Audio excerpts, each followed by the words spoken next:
With many a DC fan awaiting in cold sweat and with bated breath, Justice League's first critic reactions flooded social media Friday morning, November 10th.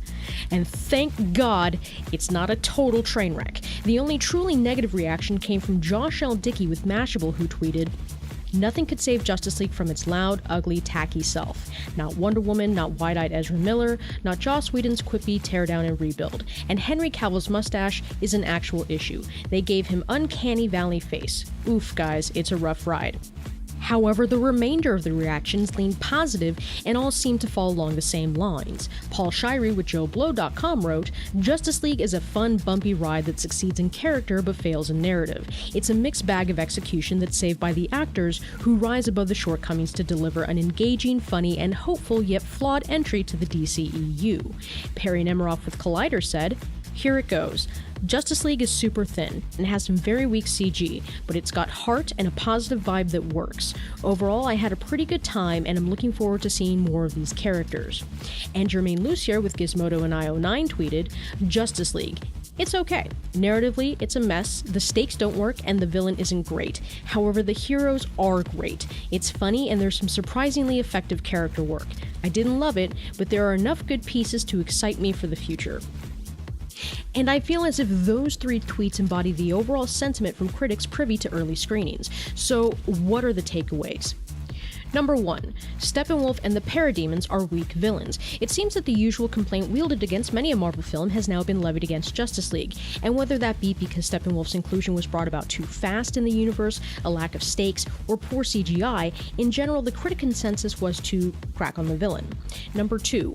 Justice League has narrative issues. Although many gave praise to the tonal correction of the movie, as the vast majority said that the tone was more uplifting than Man of Steel or Batman v Superman, critics still pointed out that it had some very serious story issues, which was to be expected if we're being realistic and honest with ourselves. In response to the negative reception to Batman v Superman and Suicide Squad, Warner Brothers ordered massive reshoots, and thanks to a recent Wall Street Journal report, we now know that the production budget ballooned to nearly $300 million.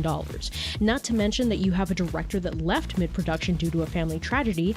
I think we all knew that if the story was perfect, it would have been miraculous, but you can still have a good movie without a perfect story. Some also pointed to the fact that the film felt rushed without much leeway for scenes to develop, which lends to what we recently learned about Warner Brothers CEO Kevin Tsujihara's directive that the film must be below 2 hours in runtime, which is always an error when you sacrifice story to meet executive directives, especially when you compare it to the films that came prior. It's a wonder why Justice League, the seemingly more important film within the pantheon, would wind up being the shortest. Fortunately, the hero saved the film. Not only did critics give praise to the characterization and development of the heroes, but the actors' performances and their dynamic and chemistry together made the majority excited to see what DC Films brings next with them together.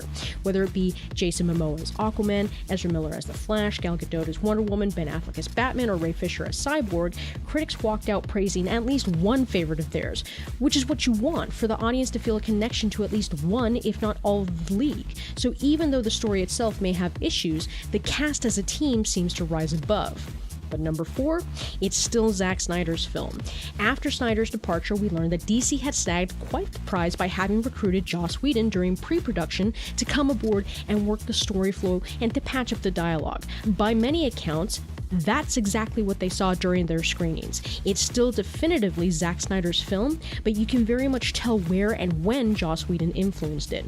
But number 5 and last, it's fun. Critics had fun during their screenings. They were entertained, it was funny, humorous, and they enjoyed it. And to me, that's the strongest takeaway, because as any movie studio will tell you, its aims for the film to not just be a commercial or financial success, but a critical one too. But the review embargo is lifted in only a few days on Wednesday, November 15th at 2:50 a.m. Eastern Standard Time. But what are your thoughts? How do you feel about the critic reactions? And how do you feel about the embargo being lifted only a few days prior? Let me know down in the comments below. Please subscribe so that you're notified in your newsfeed when the next video is uploaded. Please remember to give this video a like and share it about. Help support this channel through Patreon and using any of the affiliate links in the description below. You people are awesome, as always. And thanks for watching.